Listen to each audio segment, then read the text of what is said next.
Les terres rares, c'est le point de friction critique de notre économie moderne et de la géopolitique actuelle. On ne parle pas juste de quelques minéraux, non, ce sont les clés de voûte de notre avenir technologique. Et aujourd'hui, une seule nation détient la quasi-totalité de ces clés. Alors la vraie question, c'est qu'est-ce qui se passe si cette nation décide du jour au lendemain de fermer la porte à double tour? C'est ce qu'on va voir ensemble. Imaginez juste une seconde. Du jour au lendemain, la source de ces matériaux si essentiels se tarit complètement. Ce n'est pas un scénario de film, c'est un levier de pouvoir bien réel. La question qui se pose est donc simple. Quelles seraient les conséquences, là, tout de suite? La réponse, elle est brutale. L'industrie de la défense se retrouverait paralysée. La transition énergétique avec ses éoliennes, ses véhicules électriques, stoppée net. Et même les technologies de notre quotidien, de nos smartphones à nos ordinateurs, seraient menacées. Les enjeux sont, pour le dire simplement, colossaux. Mais pour vraiment saisir l'ampleur du problème, revenons à la base. De quoi parle-t-on exactement? Qu'est-ce qui rend ces minerais si indispensables? Alors, les terres rares, ce sont un groupe de 17 métaux. Mais attention, le mot rare est un peu trompeur. Ce n'est pas qu'il n'y en a pas beaucoup dans le sol, c'est que les extraire et surtout les raffiner, c'est extrêmement complexe. En fait, ce sont un peu les vitamines de notre monde high-tech. Il en faut très peu, mais sans elles, eh bien, tout le système s'effondre. Et pour que ce soit bien concret, regardons un peu les chiffres du secteur de la défense. Un seul chasseur F-35, il lui faut 435 kg de terres rares. Un destroyer nouvelle génération, on passe à 4,5 tonnes. Ces chiffres donnent le vertige. Sans ces matériaux, la supériorité militaire de l'Occident n'est qu'une illusion sur papier. Et c'est là qu'on arrive au vrai cœur du problème. La question, ce n'est pas tant de savoir qui a les minerais sous ses pieds, mais qui a la capacité de les transformer en matériaux utilisables.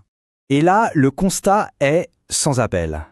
La Chine ne contrôle pas juste une partie de la chaîne, non, elle contrôle 90% du raffinage mondial. C'est un monopole quasi total sur l'étape la plus critique. Comment on en est arrivé là? Eh bien, pendant des décennies, l'Occident a trouvé très pratique de délocaliser ce processus qui est complexe et assez polluant pour réduire les coûts. Voilà, tout est dit. Le vrai pouvoir, il n'est pas dans la mine, mais dans l'usine. Ce n'est pas la terre qui est rare, c'est le savoir-faire industriel pour la traiter.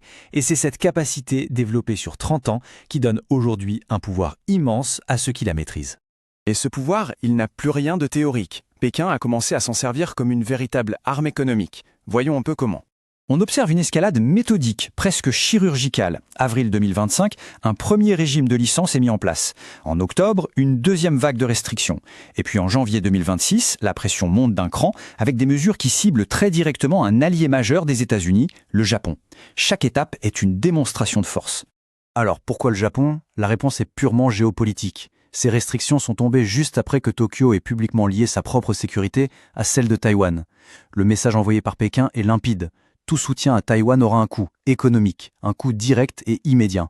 La vulnérabilité du Japon saute aux yeux. 63% de ces terres rares viennent directement de Chine. Mais le chiffre le plus trompeur, c'est celui du Vietnam. Parce que oui, 32% du minerai brut vient de là, mais devinez où il part ensuite pour être raffiné? En Chine, évidemment.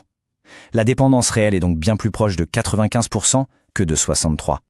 Et les conséquences, on les voit déjà. Ce ne sont pas des projections. Suzuki a dû suspendre la production d'un de ses modèles phares. Des constructeurs du monde entier ont signalé des perturbations.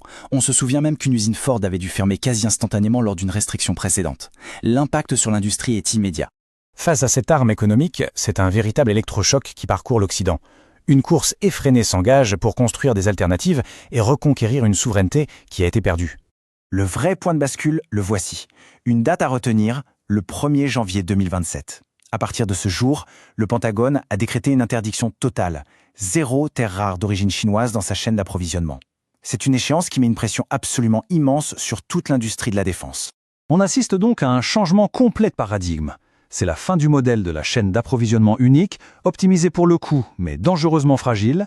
Place à une nouvelle stratégie, celle de la résilience, de la diversification et de la production chez les nations alliées. Et voici les nouveaux champions qui émergent dans cette course.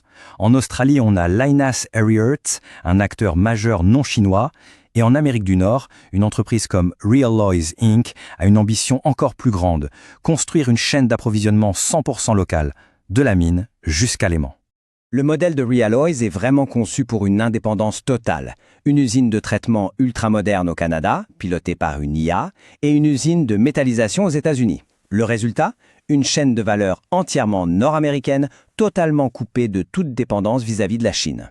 Et cet effort n'est pas seulement mené par le secteur privé. Les gouvernements déploient l'artillerie lourde, l'Union européenne avec sa loi sur les matières premières critiques, Les États-Unis avec un soutien financier massif, le Japon qui explore même des pistes technologiques comme l'extraction minière en haute mer. C'est un front commun qui est en train de se dessiner. La stratégie occidentale se déploie donc en 3 temps, très clairs. D'abord, il faut construire l'infrastructure qui manque si cruellement. Ensuite, sécuriser les alliances et les financements, avec un objectif final limpide, atteindre une chaîne d'approvisionnement indépendante et robuste d'ici la fin de la décennie.